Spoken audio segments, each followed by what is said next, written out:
नमस्कार। Wake up and shine पर विजय विक्रम सिंह के साथ हैं आप, और आज से हम एक नया फीचर शुरू करने जा रहे हैं अनिल जी के साथ, जो कि मेरे साथ में हैं। सर नमस्कार, कैसे हैं आप? अब तो हमारी मुलाकातें बढ़ जाएंगी और तकरीबन हर हफ्ते हम लोग मुलाकात किया करेंगे, बातचीत किया करेंगे। तो मैं थोड़ा सा बता देता हूँ दर्शकों को कि क्या हम लोग के दिमाग में है। QR कोड, इस नाम से हम इस शो को शुरू करने जा रहे हैं।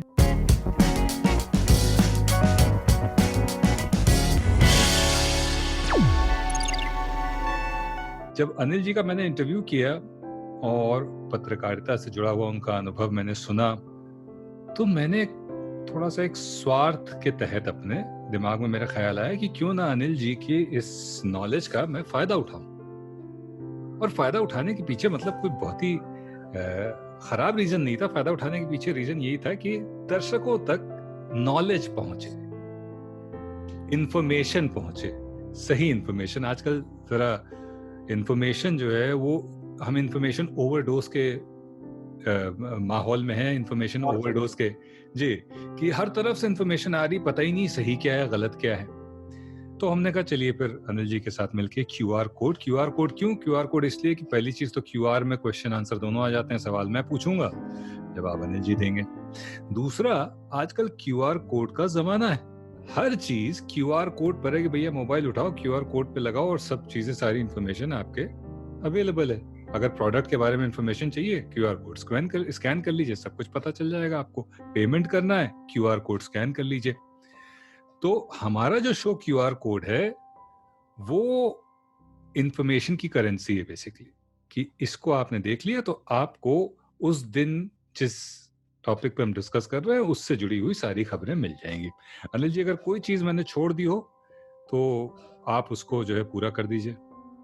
नहीं, बिल्कुल सही आपने बताया कि क्यूआर कोड, जैसे क्यूआर कोड से आपने किसी चीज को स्कैन किया तो आपके पास जो इंफॉर्मेशन आएगी वो एक्यूरेट और एकदम 100% सही होगी जी वो उसपे जो भी प्रोडक्ट का किसी ने मैन्युफैक्चरिंग की होगी उसके आधार पर उसपे जो उसकी डिटेल्स डाली है वही आपके पास आएगी। उसके अंदर कोई भी मिलावट नहीं। तो उस जी। लिहाज से क्यूआर कोड काफी सटीक नाम। तो इसी को ध्यान में रखते हुए हमने जो आज का टॉपिक चुना है वो एक ऐसा विषय है जो हर इंसान की जुबान पर है, खबरों में हर जगह छाया हुआ है, और इस सब के बावजूद लोगों को सही में पता नहीं है कि हो क्या रहा है आसपास। मैं बात कर रहा हूँ कोरोना वायरस की।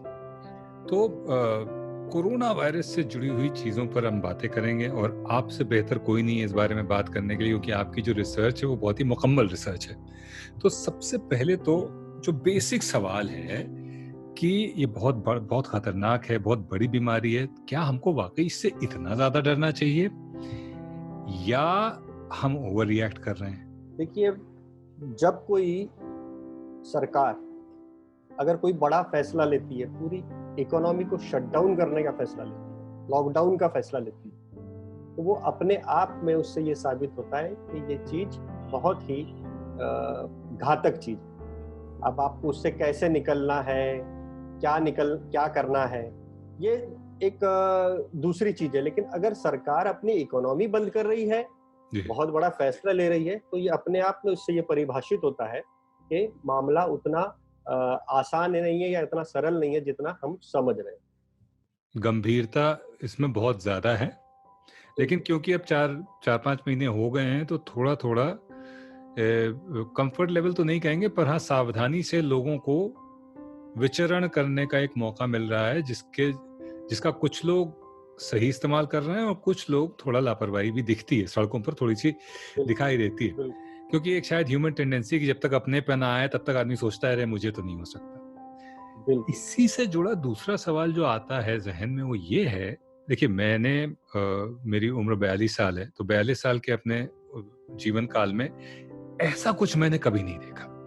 मैंने बहुत सारी चीजें देखी हैं, दंगे देखे, फसाद देखे, कर्फ्यू देखा, लेकिन ऐसा कुछ नहीं देखा। तो क्या ये पहली बार ऐसा कुछ हो रहा है या इससे पहले दुनिया ने ऐसी महामारियां देखी? देखिए, अभी तक कोरोना जिस स्टेज पर है, ये इससे बहुत घातक चीज दुनिया देख चुकी है। एक सदी पहले फर्स्ट वर्ल्ड वॉर जब खत्म हुआ था, जी उसके बाद एक बीमारी आई थी, महामारी आई थी, स्पेनिश फ्लू। ये कई बार आप लोगों ने सुना होगा, जी ये पब्लिक डोमेन में भी है। तो उस समय ऐसा हुआ था कि स्पेन से ये स्प्रेड हुआ, ऐसी एक आम धारणा थी, और पूरी दुनिया में 5 से 7 करोड़ लोग मारे गए। अब आप समझ सकते हैं कि आज से 1 शताब्दी पहले जब दुनिया की पॉपुलेशन इतनी नहीं थी, आज उससे 2 गुना 2.5 गुना आज पॉपुलेशन है, तो उस दौर में 5 से 7 करोड़, इनफैक्ट कई अंदाजे ऐसे भी है 10 करोड़ तक मौत का आंकड़ा गया था। और उसमें भी हिंदुस्तान में जो लोग मरे थे वो 1.5 से 2 करोड़ थे, ऐसा कहा जाता है। तो ये 1 सदी पहले 1918 में स्पेनिश फ्लू आया था। आज हम लोग जिस स्टेज में हैं उस स्टेज से तक तो नहीं पहुंचे, बहुत उस समय मेडिकल साइंस विकसित नहीं था, लेकिन ये मौत इतनी हुई थी उस समय। भले आप मान लीजिए, चलिए 4 करोड़ या 5 करोड़ भी हुई होगी, तब भी काफी बहुत बड़ा नंबर, बहुत बड़ा आंकड़ा था।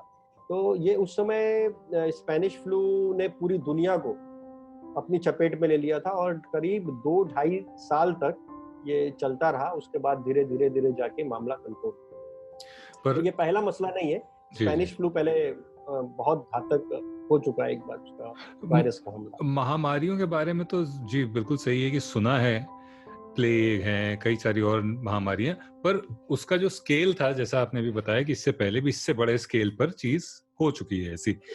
पर इस बीमारी का जनक जो कहा जाता है या जो शुरुआत हुई, उसको चाइना माना जाता है, और चाइना पर इसका जिम्मेदारी जो है वो डाली जा रही है कि भाई आपकी वजह से ये फैला है। उस पर हम आएंगे, पर ये जो नाम है कोरोना,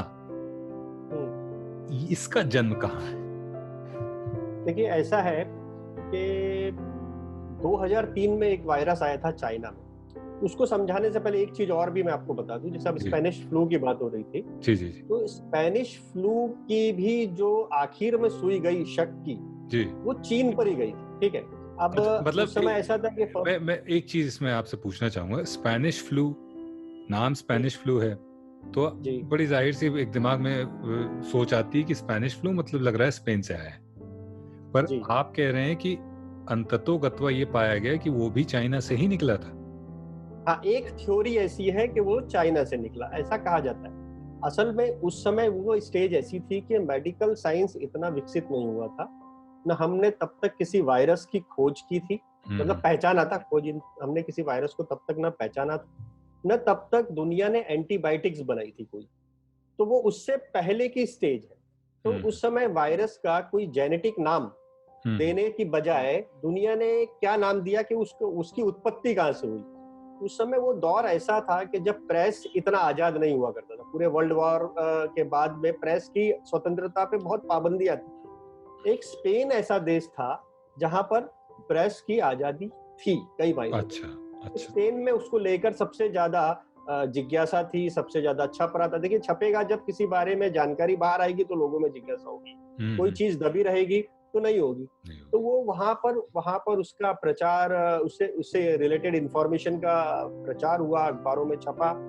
तो जब वहां से ये चीजें निकली तो उसका नाम पड़ गया स्पेनिश। असल में थ्योरी ऐसी थी कि वो ऐसा कहा जाता था कि वो जर्मनी से स्पेन में आया। अच्छा। लेकिन हाँ, उसके बाद जब लोगों ने बहुत और जांच हुई और इसके गहराई में गए, तो एक थ्योरी ऐसी आई कि चाइना से एक क्लोज्ड डोर वैन में कुछ मजदूरों को कनाडा भेजा, और वो मजदूरों ने जो सैनिक थे उस समय जो लड़ाई हो रही थी उसके खान पान में उन लोगों का इन्वॉल्वमेंट था, खाना पीना इसके लिए। तो वो सैनिकों में आया और इस तरीके से स्प्रेड हुआ। तो ये है कि कहने का अर्थ है कि एक ये भी उस समय भी ये कहा जाता था कि स्पेनिश फ्लू का भी ओरिजिनली जो निकला है सुअरों का मांस मीट, उसकी वजह से वो स्पेनिश फ्लू बड़ा था और वो निकला था चाइना से। ओके। तो अभी आपका जो दूसरा सवाल है, जो आपने पूछा नाम, जी, कोरोना जी, तो उसके लिए भी 2003 में चाइना में एक वायरस पहचान हुई थी जिसका नाम पड़ा था जेनेटिक नाम सार्स, यानी सीवर एक्यूट रेस्पिरेटरी सिंड्रोम। तो जब इस वायरस की खोज हुई और उसके बाद उस समय भी करीब 8-1 हज़ार लोग चीन में मारे गए थे इस पर। तो इस वायरस के बाद में जब ये नया वायरस आया 2019 के आखिर में, तो जब इसकी जेनेटिक की जांच की गई, जब इसको इलेक्ट्रॉनिक माइक्रोस्कोप से देखा गया, तो इसके जेनेटिक जो थे वो काफी कुछ उससे मिलते जुलते थे, सार्स से। SARS, okay. हाँ, तो इसका नाम रखा गया उस समय सार्स कोरोना वायरस 2। तो सार्स CoV-2 एग्जैक्ट उसके जैसा नहीं था, लेकिन काफी कुछ समानताएं थी। तो उसका जो प्राइमा फेसिया, जो पहले शुरुआती नाम उसका था, वो ये रखा गया सार्स CoV-2। अब उसमें कोरोना कैसे आया? तो दरअसल कैसा है कि कोरोना, जब उन्होंने साइंटिस्ट ने देखा वो वायरस की इमेज जो उनकी नजर के सामने आई, तो वो एक सूरज का जो प्लाज्मा होता है, जैसे आपने देखा होगा ग्रहण के दौरान अगर हम लोग देखते हैं, जी जी तो जी। सूरज के चारों तरफ एक आभा निकलती है, प्लाज्मा। तो वो जो उसका प्लाज्मा जैसा दिख रहा था, आपने ये वायरस की अगर इमेज देखी होगी तो चारों तरफ रोशनी जैसा दिखाई जी देता है। जी जी। हाँ, और उसपे जो उसकी प्रोटीन्स की लेयर है, तंतु टाइप है, तो वो जो है एक ताज की तरह दिखाई देते हैं, क्राउन किसी की सर तरह, ओके। क्राउन की। तो लेटिन में जी। सूरज का प्लाज्मा और क्राउन, इसका नाम है, इसको परिभाषित किया है कोरोना। तो उस ओके। वहां से उठा लिया गया ये नाम कोरोना। तो सार्स के पीछे कोरोना लगा, और चूंकि ये दूसरा वायरस था तो उसके पीछे 2 लग गया, तो इसका जेनेटिक नाम शॉर्ट में हो गया सार्स CoV-2। और नोवेल कहाँ से आया इसमें? जो नोवेल ऐसा आया तो जैसे क्योंकि ये अपने आप में अनोखा वायरस था, ये आज तक इसका जो अच्छा जेनेटिक है अच्छा अच्छा। वो उसका किसी पुराने वायरस से पूरा मेल नहीं है, तो अपने आप में एक अनोखा अनोखा है। होने की वजह से इसके आगे फिर नोवेल लग गया। तो इस तरह से तो कोविड-19 और कोरोना एक ही है या अलग अलग है? ये भी एक कंफ्यूजन है। देखिए ऐसा होता है कि आप समझ लीजिए जैसे HIV एड्स। अब HIV क्या है? HIV वायरस है। एड्स क्या है? डिजीज है, उस वायरस से अच्छा, होने वाली डिजीज। जैसे रूबेला वायरस है, उससे होने वाली डिजीज खसरा है। तो जो अच्छा। आपका वायरस है वो सार्स CoV-2 है, जी जी जी। लेकिन उससे होने वाली जो आपकी डिजीज है वो कोविड-19 है। अब कोविड-19 क्यों नाम? तो कोविड में जो CO है आगे वो कोरोना का है, B है जो वायरस का है, और D जो है वो डिजीज का है, और ओके। 19 इसलिए है क्योंकि 2019 में उसकी पहचान हुई, इसलिए वो कोविड। तो कोरोना वायरस है जो वो वायरस का नाम है, और कोविड जो है उससे होने वाली डिजीज का। ओके। तो अब ऑब्वियसली सवाल ये पैदा होता है कि उंगलियां उठ रही हैं चाइना के ऊपर, वुहान और चाइना द्वारा फैलाया गया वायरस है। कई लोग इसे जानबूझ के फैलाया हुआ कहते हैं, कई लोग ऐसा कहते हैं कि उनकी लैब में बना है ये वायरस।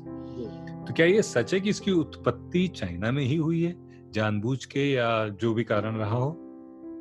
देखिए अभी तक जो आपके सामने तथ्य है, मौजूद है, उसके आधार पर तो ये वुहान से निकला है, चाहे वो जानबूझ के बनाया गया है या खुद से बना है, उसकी उत्पत्ति तो वुहान, अभी तक जो आपकी जांच जा रही है वो वुहान पर है। अब इसकी भविष्य में अगर और गहराई से जांच होगी तो सोर्स क्या है और रीजन क्या है वो आपका सामने आ पाएगा, लेकिन अभी फिलहाल जो नजर आ रहा है और जो जानकारी अभी तक अवेलेबल हुई है, क्योंकि चाइना ने देखिए अपने दरवाजे बंद कर रखे हैं, चाइना किसी को आने देना नहीं चाह रहा है वहां पर, और जिन लोगों ने इस चाइना से अंदर जिन्होंने इसके खिलाफ आवाज उठाई थी उनके मुंह बंद कर दिए गए, लैब्स बंद हो गई, और जो साइंटिस्ट जिसने सबसे पहले आवाज उठाई थी उसकी डेथ भी हो गई जब उसको उसने बताया कि काफी घातक है।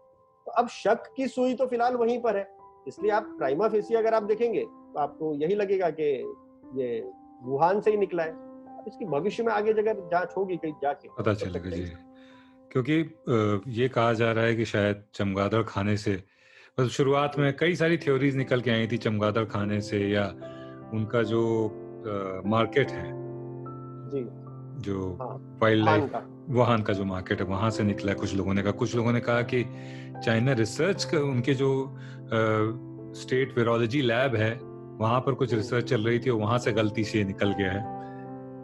ये तमाम दावे होते रहे हैं, लेकिन इन दावों के बीच पिछले 6 महीने 8 महीने हो गए हैं इस वायरस को, अगर नवंबर से पकड़ें तो आज 9 महीने हो गए हैं वायरस को आए हुए। चाइना अभी भी इन सब आरोपों का खंडन करता रहा है। अमेरिकी, खास तौर पे अमेरिका ने बहुत ही मुखर होकर, बहुत ही सामने आकर ये बात कही है कि चाइनीज वायरस है। उनके राष्ट्रपति ने तो, डोनाल्ड ट्रंप ने तो शुरुआती दौर में उसको चाइनीज वायरस ही कहा था। बिल्कुल, अभी भी वही कर रहे हैं उन्होंने। इनफैक्ट उसको कुंग फ्लू अभी नाम दे दिया, एक नया नाम दिया है। हाँ, ठीक है, लेकिन जो अगर आपका वायरस जहां से निकला है, जी जी, उसका ओरिजिन अगर कहीं अभी फिलहाल जो नजर आ रहा है जी, तो देखिए इतिहास में भी वायरस को उसकी जियोग्राफिकल जो लोकेशन है उससे जोड़ा गया है। जैसे स्पेनिश फ्लू अभी हमने जो डिस्कशन किया, स्पेनिश फ्लू स्पेन से जोड़ा गया, आया कहाँ से वो दूसरी बात है, ठीक है। इबोला वायरस, जीका वायरस, ठीक है, और ऐसे 50 वायरस है, निपा वायरस, फिर बाद में वैली फीवर, और उसके बाद आपका मिडल ईस्ट रेस्पिरेटरी सिंड्रोम, ऐसे 2 दर्जन के करीब डिजीज और फीवर्स जो जिनको आपने नाम रखा है, वो वहाँ की जियोग्राफिकल कंडीशन, वो जहां से निकले हैं उसी आधार पे रखे गए। तो इस लिहाज से अगर आप देखेंगे तो उसमें कोई गलत भी नहीं है। देखिए, अगर आपने नॉन जेनेटिकली वो इंजीनियर्ड वायरस नहीं है, आपने बनाया नहीं है, तो फिर उसमें आपको स्वीकार करने में कोई बुराई नहीं है। कहीं से भी वायरस पैदा हो सकता है, ठीक है। तो ये ऐसा है कि इसमें कोई, अगर हाँ आपके मन में खोट है और आपने उसको बायोलॉजिकल वेपन के रूप में डेवलप किया था और वो लीक हो गया, तब आप चीजों को दबाने की कोशिश करेंगे, तब आपको उसके नाम से आपत्ति भी हो सकती है और सब कुछ हो सकता है। लेकिन अगर वो एक नेचुरली अगर डेवलप हुआ है किसी वजह से, तो उस चीज को छुपाने का या उससे कोई हर्जा नहीं होना चाहिए, बल्कि स्वीकार करके शायद आगे की जांच में या वैक्सीन डेवलपमेंट में मदद ही मिलेगी। बिल्कुल। खैर, तो चाइना का आंतरिक मामला, उस पर क्या कहा जाए, लेकिन चाइना का आंतरिक मामला भी नहीं है, अब तो नहीं है, दुनिया से जुड़ा हुआ है, पूरी दुनिया। और हम लोगों से, आप और मैं अभी आज एक बंद कमरे में बैठे हैं, बिल्कुल तो उसी की बदौलत में। बिल्कुल सही बात। पर ये चीजें एक ऐसी कंट्री में हम नहीं समझा सकते जहां पर हर तरह की पाबंदियां हैं। लेकिन इससे जुड़ा हुआ जो सवाल उठता है वो ये है कि फिर WHO पे उंगलियां क्यों उठ रही हैं? क्या सिर्फ इसलिए कि सीट जो है वो इस समय चाइना में है? नहीं, ऐसा नहीं है। देखिए, ऐसा है कि जब कोई वायरस आता है, मैंने आपको बताया 2003 में जी, जब सार्स आया था चीन में, तो चीन में जब सार्स आया था तो उस समय WHO की जो सीट है, जो उसका प्रमुख होता है, वो हमेशा बदलता रहता है, अलग अलग राष्ट्रों का होता है। उस समय नॉर्वे की डॉक्टर थी, उनका नाम अभी एग्जैक्टली याद नहीं आ रहा है, तो वो काफी सख्त हो गई थी चीन के ऊपर। अच्छा। और उन्होंने बोला था हाँ कि मैं एडवाइजरी जारी करूंगी, तो वो ये जाके 8,000 लोगों की मौत पे करीब तकरीबन खत्म हो गया। अच्छा, ठीक है। अब ये वायरस, जब ये नया वायरस आया, कोरोना वायरस आने के बाद पूरी दुनिया ये बोलती रही, चाइना के अंदर से आवाज उठती रही, ये वायरस काफी घातक है और ये इसका संक्रमण एक दूसरे में हो सकता है।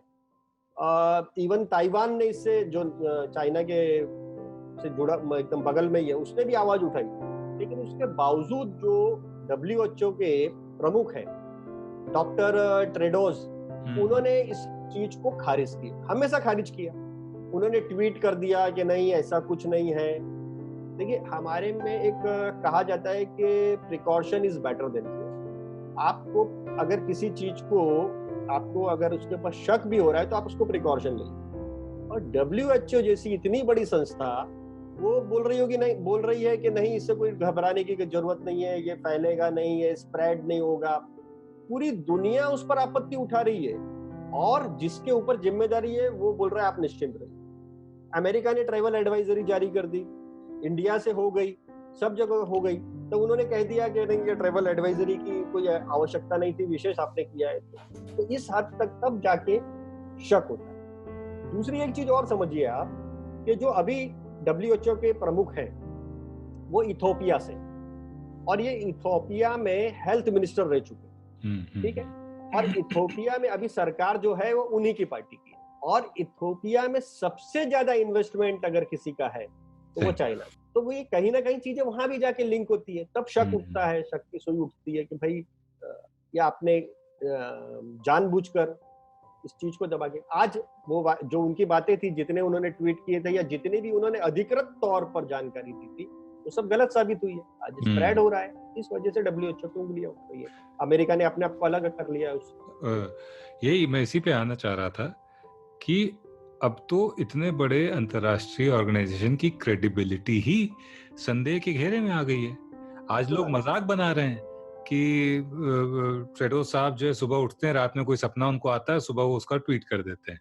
वही मैंने बताया ना, देखिए अगर आप किसी भी कार्य के लिए जिम्मेदार है, अगर आपके ऊपर उस कार्य की जिम्मेदारी है, तब आपको उसको बहुत गंभीरता से लेना होता है, और जबकि खासकर वो मसला जब पूरी दुनिया की हेल्थ से जुड़ा हो, और तब आप इतना गैर जिम्मेदाराना कोई बयान दें, तो उंगली तो उठेगी ना। तो वही हो रहा है। और ये जब बातें सामने आती हैं कि एक इंस्टीट्यूशन और एक देश एक साथ मिलकर काम कर रहे थे या इस तरह से काम कर रहे थे जो कि सबके हित में नहीं था, जानकारी छिपाने के लिए, तो ये शक पैदा होता है कि क्या ये जेनेटिकली इंजीनियर्ड वायरस है। तो वो शक थोड़ा पुख्ता होता है। आपकी राय? देखिए ऐसा है, दो ही थ्योरी अभी फिलहाल जो हो सकती है, दो ही चीज हो सकती है, या तो वो लैब से निकला होगा या वहां के वुहान के जो मार्केट है वहां से निकला होगा। दोनों में से कोई एक ही जगह से उसकी उत्पत्ति होगी। जब आप अभी जो जितनी भी रिसर्च आई है वो बोल रही हैं कि नहीं, वो मार्केट से नहीं निकला है, लेकिन मार्केट से स्प्रेड हुआ, तो आया कहां से? तो इसका जो सीधी जो थियरी जाती है वो ऐसा लगता है कि वो किसी लैब में बना, वहां से वो लीक हुआ, उससे कोई इन्फेक्टेड हुआ, वो बंदा मार्केट में आया और मार्केट से फिर वो स्प्रेड हुआ। तो ये सब चीजें, ये सब थ्योरी है, लेकिन इसकी सच्चाई कब आपके सामने आएगी? जब आप उसकी एक निष्पक्ष जांच करेंगे, और ये जांच आप अकेले नहीं कर सकते। इसमें देखिए इतना बड़े रिसोर्सेज लगेंगे, तो आपको इसमें इंटरनेशनल कम्युनिटी को इन्वॉल्व करना पड़ेगा। अगर आप उनके दरवाजे बंद करेंगे और आप सबूत को मिटाने की कोशिश करेंगे, तो आपके ऊपर स्वाभाविक तौर पर लोग उंगलियां उठाएंगे। मतलब तो अभी तो यही ऐसा ही लग रहा है कि ये हो सकता है कि इंजीनियर्ड वायरस बनाया गया हो। जो तथ्य, जो साक्ष्य सामने आ रहे हैं और जिस तरह से छुपाने की कोशिश की जा रही है, कहीं ना कहीं ये लगता है कि कुछ ऐसा है कुछ तो है जिसकी पर्दादारी हो रही है। तो अब एक सवाल और बहुत ही जाहिर तौर पर उठता है, वो ये है कि क्या इस वायरस की आड़ में अमेरिकी प्रशासन चाइना पर अपना दबाव बढ़ा रहा है, बढ़ाने की कोशिश कर रहा है, या ये वाकई उनकी एक झल्लाहट है जो चीन के प्रति निकल रही है? क्योंकि सबसे ज्यादा अफेक्टेड तो देखा जाए तो अब इस समय अमेरिका ही है। अब अमेरिका क्या कर रहा है ये आप ये बोल सकते हैं कि मौका मिला है, लेकिन इस चीज से भी इनकार नहीं कर सकते हैं कि जो परिस्थिति है वो सच है। क्योंकि आप अमेरिका में सबसे ज्यादा देख रहे हैं मौतें भी हो रही हैं, कोई आर्टिफिशियली हो नहीं रहा है, वायरस स्प्रेड भी हो रहा है, लोग उससे इन्फेक्टेड भी हो रहे हैं। अमेरिका के अलावा यूरोपियन कंट्रीज हो रही है, इनफैक्ट इंडिया हो रही है।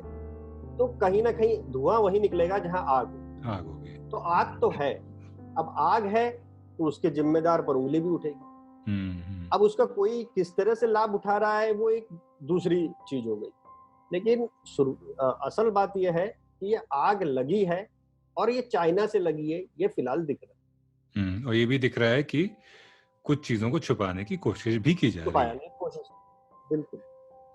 तो अब अगर हम, क्योंकि थोड़ा सा इतिहास पता चल गया वायरस का, तो अब अगर हम और अनुभव, हमने 4 महीने का अनुभव भी हो गया है हिंदुस्तान को, तो हिंदुस्तानी परिप्रेक्ष्य में अगर बात करें, चलिए वो एक अलग मसला है कि कहाँ से आया, क्या हुआ, क्या नहीं हुआ।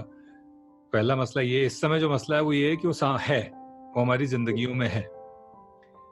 आप क्या देख रहे हैं भविष्य, 4 महीने बाद का भविष्य है, अगले 4 महीनों में क्या आप देख रहे हैं कि कितना फैलेगा, लोग इसको एक्सेप्ट कर लेंगे और जिंदगी नॉर्मल तो नहीं पर हाँ एक पटरी पर आना शुरू हो जाएगी, या आप ये देख रहे हैं कि अभी और ये बहुत ज्यादा बढ़ेगा एक्सपोनेंशियली?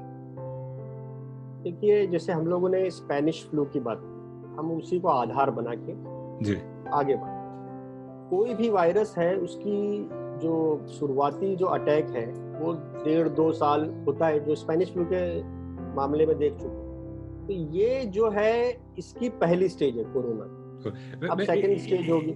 एक मिनट, बस एक चीज और पूछना चाहूंगा, स्पेनिश फ्लू का टोटल वो क्या था, जो ड्यूरेशन था महामारी का? 1918 से लेकर जो शुरू हुआ था तो 1920 तक उसकी घातकता थी, बनी रही। अच्छा, बनी रही। और आज भी है, स्पेनिश फ्लू खत्म नहीं। देखिए, अब तब हम वायरस पहचाना नहीं था, आज उसका नाम है H1N1 इन्फ्लुएंजा। तब हमने आज उसको वायरस को पहचान लिया। कोई भी वायरस आपके इकोसिस्टम में एक बार आ गया तो वो खत्म नहीं होता है, वो किसी न किसी बायोलॉजिकल मटेरियल में जिंदा रहता है। आप उसको सीमित कर सकते हो और उसको जैसा ही मौका मिलेगा वो आप पे फिर से अटैक करेगा। तो आज जो इसको भी लेकर आज अभी ये वायरस एक अर्ली स्टेज में, अभी इसका डेवलपमेंट ये अपने आप को बना रहा है, क्रिएट कर रहा है। अब इसकी सेकंड स्टेज, अभी जो सेकंड स्टेज नहीं बोलूंगा मैं, इसको सेकंड वेव बोलूंगा। सेकंड वेव जो अभी शुरू हुई है, जो मीडिया में भी खबरें आ रही हैं, अमेरिका भी बोल चुका, यूरोप में भी, क्या चाइना से सेकंड वेव शुरू हुई है। तो सेकंड वेव ऑलवेज जो होती है, या थर्ड वेव जो होती है, वो पहली वेव से ज्यादा घातक होती है। इस चीज को आप ऐसे समझिए कि समझ लीजिए कि दो सेनाओं में युद्ध हो गया, ठीक है।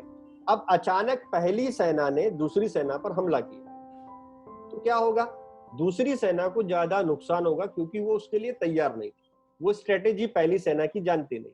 तो ये समझ लीजिए कि ये वायरस ने पहले जब इंसानी शरीर पर अटैक किया तो इंसानी शरीर को ज्यादा उसका नुकसान हुआ। अब हमारी, जब हमने उसको समझ लिया है, तो हमारा जो एंटीबॉडीज है वो तैयार हो रही है, तो हमने उसके आधार पर उससे मुकाबला करने की ताकत हासिल कर ली है। तो अब वायरस थोड़ा कमजोर पड़ा है। अब वायरस क्या करेगा? अब पहली सेना क्या करेगी? जब दूसरी सेना ने उसकी स्ट्रेटेजी समझ ली तो अपनी स्ट्रेटेजी चेंज करेगी। तो उसी तरह वायरस क्या करता है, वो अपने आप में जीनोम करेक्शन, जेनेटिक करेक्शन जो बोला जाता है, वो अपने आप में बदलाव करता है और ज्यादा घातक होकर वो दोबारा हमला करता है। तो ये जो प्रक्रिया है, ये 2-3 बार चलती रहती है। यही अलग अलग वेव है वायरस की, पहली वेव, दूसरी वेव, और फिर एक स्टेज ऐसी आती है कि शरीर अपने आप को इतना तैयार कर लेता है और वायरस की एक उम्र होती है, वो कमजोर हो जाता है। वो तीसरी चौथी वेव, जैसे स्पेनिश फ्लू की कहा जाता है कि 3 से 4 वेव आई थी, कुछ देशों ने 4 वेव भी उसकी देखी है, लेकिन नॉर्मली 3 वेव में खत्म। तो अब ये जो वायरस है, ये दूसरी वेव में आया है, लेकिन अब इसका कंपैरिजन आप स्पेनिश फ्लू से इसलिए नहीं कर सकते हैं कि उस समय मेडिकल साइंस इतना डेवलप नहीं। मैंने एक बात जैसे बताया कि हमने एक वायरस की खोज भी नहीं की थी, एंटीबायोटिक्स भी नहीं बने थे, लेकिन आज वैसा नहीं है। आज मेडिकल साइंस बहुत ही डेवलप है, इसलिए जरूरी नहीं है कि ये कोई डरने वाला इशू है कि दूसरी स्टेज में बहुत ज्यादा घातकता हो जाएगी। अब उस इन बिटवीन अगर एक अच्छी वैक्सीन आ जाती है तो हम लोग काफी हद तक सेकंड थर्ड वेव का मुकाबला कर पाएंगे और उसमें इतनी ज्यादा नुकसान होने का भी खतरा नहीं रहेगा। एक और चीज जो सामने आती है, जो बहुत हम लोग सुन रहे हैं आजकल, वैक्सीन और दवा। ऑब्वियसली वैक्सीन तो सबसे ज्यादा इंपॉर्टेंट, वैक्सीन एक बार इंजेक्ट हो गई तो वो अपने आप को, बॉडी को सुरक्षित करने का काम करती है। दवा वो है जो बेसिकली अगर आपको हो गया तो वो एक फौरी तौर पर राहत देती है, फौरी तौर पर राहत देती है। पर पुख्ता तौर पर दोनों में से कुछ भी, वैक्सीन तो अभी बहुत दूर है, पर पुख्ता तौर पर दवा भी कोई ऐसी नहीं दिख रही है। क्या देख रहे हैं, आपकी जो रिसर्च है वो क्या कहती है, दवा कितनी दूर है और वैक्सीन कितनी दूर है?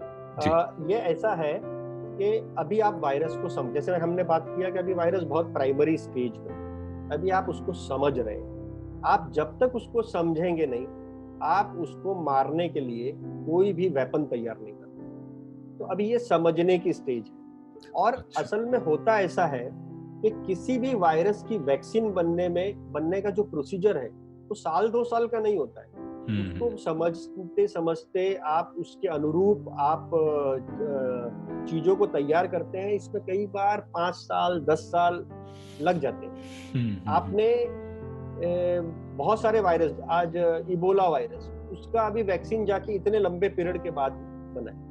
तो क्या होता है कि प्रोसीजर कैसा है? देखिए, आपने एक वायरस की पहचान की, उस वायरस को पहचान करने के बाद में आपने उसके ऊपर कोई केमिकल ट्रायल किए अपनी क्लिनिक में, फिर उसका क्या असर हो रहा है, आपने उस क्लिनिकल ट्रायल का रिजल्ट देखा, फिर वो रिजल्ट ठीक है नहीं है, फिर आपने उसमें बदलाव किया, फिर दूसरा ट्रायल हुआ, फिर तीसरा हुआ, फिर आपको लगा नहीं ये एक्यूरेट है, फिर उसके बाद में वो सफल हो गया, तब आप उस पर एनिमल ट्रायल पे करोगे, फिर एनिमल पे उसका आपको रिजल्ट सही दिखा या हो सकता है गलत दिखा, तो आपने फिर उसमें जा फिर क्लिनिकल ट्रायल पे गए, फिर आपने उसमें चेंज किया, फिर आप एनिमल ट्रायल पर आए, एनिमल ट्रायल सफल हुआ, फिर आपने ह्यूमन ट्रायल किया। तो ये लंबा प्रोसीजर है, और ये ट्रायल का ऐसा नहीं है कि भाई आपने बोल दिया कि मेरे को 1 घंटे भर में नतीजा दिखाओ, नहीं, फिर आपको 30 दिन का पीरियड है या 90 दिन का पीरियड है, आपको वो पीरियड देखना है पूरा, उसमें उस पर क्या असर हो रहा है, वो आपकी जो वैक्सीन है वो उस पर किस तरह के दूसरे रिएक्शन कर रही है। तो ये सब चीजों को समझते समझते 4-6 साल आराम से निकल जाते हैं। तो लेकिन चूंकि अभी ये एक इतना बड़ा वर्ल्ड पैंडेमिक है, तो हर चीज बहुत स्पीड अप हो गई है। तो स्पीड अप हो गई है, तो हम साल भर के अंदर ये सोच रहे हैं कि एक वैक्सीन आ जाएगी, लेकिन वो वैक्सीन कितनी एक्यूरेट होगी इसको अभी नहीं कहा जा सकता है। हाँ, ये आप कह सकते हैं कि वैक्सीन नहीं होगी, एक सेमी वैक्सीन टाइप कुछ आ जाएगा। तो आपको जैसे मेडिसिन एक फौरी राहत देती है, वैसी एक राहत देगी, आपके पास एक हथियार तो होगा जिससे आप जंग लड़ने के लिए उतर पाए। अब क्योंकि वैक्सीन तक हम पहुंच गए हैं, तो अब आते हैं अपने बातचीत के उस हिस्से पे जहां पर इस वायरस से बचाव की बात करेंगे कि जब तक वैक्सीन और दवा नहीं आ जाती, एक ही चीज जो बचती है हमारे हाथ में, वो है बचाव।